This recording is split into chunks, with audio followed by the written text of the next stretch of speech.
What's up, everyone? Thank you so much for checking out this video here on Show Style and Spirit. I am Ebony, of course. As you can see from the title of this video, I do want to talk about Stormy's admitted dysfunction. If you checked out my recap of the latest episode of Love and Marriage Huntsville, which is season 6, episode 20, then you would have heard me mention about Stormy pretty much explaining her childhood and how that leads to her using words such as bia to describe a man, like Tisha's husband, Marceau. Now, if you have been watching my recaps of Love and Marriage Huntsville, then you know that I definitely understand where Stormy is coming from when she calls Marceau out of his name. I'm not saying that it is okay to do that, but as a human being, and there is an emotion called anger, he can definitely trigger you to call him out of his name with his condescending disrespect, his condescending sarcasm, as if he is smarter than you. So I'm going to be playing a few clips of Stormy talking about her childhood and one particular family member, and I have a soundbite from that family member to show her trust issues as well. Now, before we dig in deep to this, I ask that you all please hit the like button on this video. It is a free way to support my channel, and it will push this video through YouTube's algorithm. And if you have not already done so, please subscribe to Show Style and Spirit. I offer a variety of content. I'm 2 days away from my 2-year lock anniversary with my hair. I will be making a video for that. So definitely look out for that. And I'm going to show you all pictures of my hair when I was a loose head. And then when I started my lock journey from day one, I asked the loctician to take pictures of me so I could document it. So I do try to talk about different subjects that directly affect women, and Black women at that. All right, so with this first soundbite that I want to share with you all, this is from an inserted scene that you all see here. We learned from the latest episode of Love and Marriage Huntsville that after they had the town hall meeting, which is where everyone gave Marceau and Tisha feedback about the Black Expo, Tisha actually met with Stormy after that to explain to her that she did not like Marceau or Stormy calling Marceau out of his name. And then Stormy pretty much is trying to explain her choice of behavior. And of course, the Copyright Act of 1976 says that my fair use commentary of these sound bites are allowed for criticism. Here we go. One another, and she called you out of your name. Does it bother you when I call him a bitch? That was very, very, very disrespectful. Would you like for me to not do that? I would like for you not to do that. If it bothers you, I don't want to say it again. Okay. I'm going to work on it. You know what I'm saying? Thank you. It's like growing up, like I come from a family where everything is like rah, rah, rah, rah, rah. Like, and I'm so quick to get over stuff because, candidly, I've been a bitch since I was 4. No one. So, oh my gosh. So in that clip, which is this scene here, Stormy was explaining to Tisha, you know, I'll work on it, not calling him a bia, but in my family, we're all so rah, rah, rah, which I think sounds like they're in each other's faces. They are being very candid, as she said, frank with each other, probably using more harsh words and harsh judgments. And she said, I've been a bia since I was 4 years old. So I am guessing, based upon what Stormy said, her memory goes back to as young as when she was 4 years old. She can remember other adults saying that she's a bia. Now, have I heard, I hear like some white people, they will discuss their kids and say, yeah, she was being a B. I remember I used to work with this white guy, and his daughter wanted like one of those huge doll houses for Christmas. And when he looked into buying it, he actually found some recalls. So then he and his then at the time wife was telling the little girl, we're going to get you a different dollhouse. And she was saying, if I can't have that one, I won't have fun. And he was saying, his wife said, well, we'll buy it for her, but don't you put it together in case she's going to be a bee about it, and we'll take it back. So like, and there were other instances where I've heard like white people, if their kid is like whiny and always not satisfied with dinner or their toys, they'll say, she's acting like a little bee. So I feel like that's not your average run of the mill word used to describe a 4-year-old, especially in our community. But you all let me know in the comments, were you called a bia when you were 4?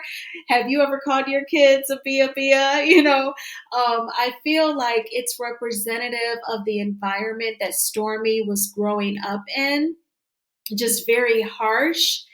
And she's saying to Tisha, that's why I use the words that I do, because it's what I know. It's how I was raised. And so I was saying in my recap that I can't do anything but respect Stormy for her level of self-awareness. She is aware that what she said was disrespectful and inappropriate. And she knows that her choice of behavior, her choice of words stems from her childhood and what she saw the adults around her do.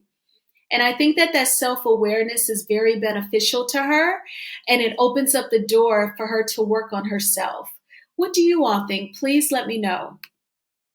So then this is from the first half of Love and Marriage Huntsville season 6. I think when I looked back, it was like episode 14. So this is when Stormy wanted to meet with Melody. She wanted to see where their friendship stood. And their conversation, it starts off with Stormy saying, you know what, girl, I think you don't like the uncomfortable conversations. And then it's going to lead into her mom. And so I want to talk about that, and I'll come back with my commentary. I'm good. How you doing? This is cute. I agreed to meet Stormy today because, I'm really trying to bring about effective communication as much as possible. I'm willing to have this one-on-one with her and just kind of see where we are and where we're going and make sure that we're at least in a place where there can be some amount of peace. Well, I'm glad you came. Yeah, of course. I went down in the DM, right? That's right. It did. So I appreciate you inviting me. How you been? You been doing okay? I'm doing good. How you been? Because I know you did express, like, you was going through a lot. So yeah. I took that. I was like, damn, the court stuff. Yeah, I'm good though. You good? I'm good. I ain't seen you forever, like, especially like a one-on-one. Yeah, but I'm glad we're here today. Yeah. This is the start right here. But let me tell you It's a something. restart. It is a restart. But listen, I have to know. You know what I be thinking about you sometimes? What? I be thinking and feeling like sometimes you would rather avoid the harder conversations because it's easier to just shut it down than just go through it. Now, I'm going to tell you, if I avoided hard conversations, I wouldn't have hosted no tea and I wouldn't have came here today.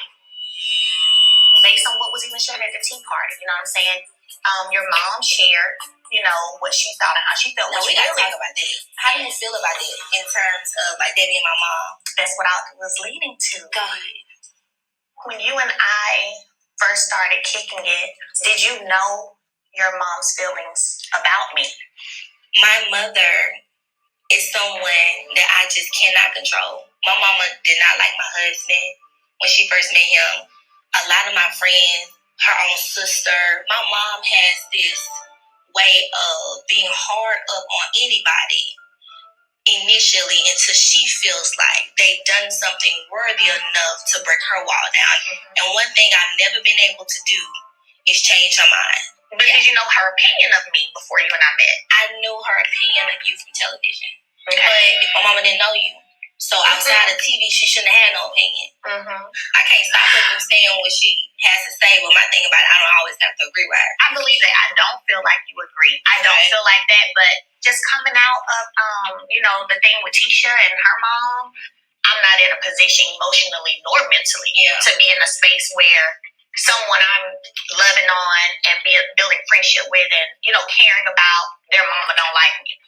I don't want to be, oh, I'm hanging out with Mel today. Oh, you better watch her. You better, like all of, I ain't really got time for that. Just left that kind of situation. Yeah. Just came out of that. And I think for my mama, she was so vocal, or she felt like she was so right about being vocal, just because we abruptly stopped progressing in our relationship like we was. But she was vocal before we ever met each other. And then once I learned and saw all that she had been doing and said, even after me having been around you, like I didn't trust her, I told you I ain't trust her or whatever. I ain't really trying to be in that space with nobody. It wouldn't even matter if it was you. It could be anybody. I'm in a good place right now. I'm enjoying myself, and I'm really not trying to fall for the okie doke again with people's mamas trying to come for me. No, not today. No. Me personally, I feel like it changed way before that. I just feel like you and I was tapering off like before then. Okay, so then in this soundbite, Stormy is trying to explain her mom. So in the previous soundbite that I played for you all, she was explaining her harsh words of Marceau stemming from her childhood. And then in this clip, she's explaining how her mom is. Her mom just doesn't like anyone.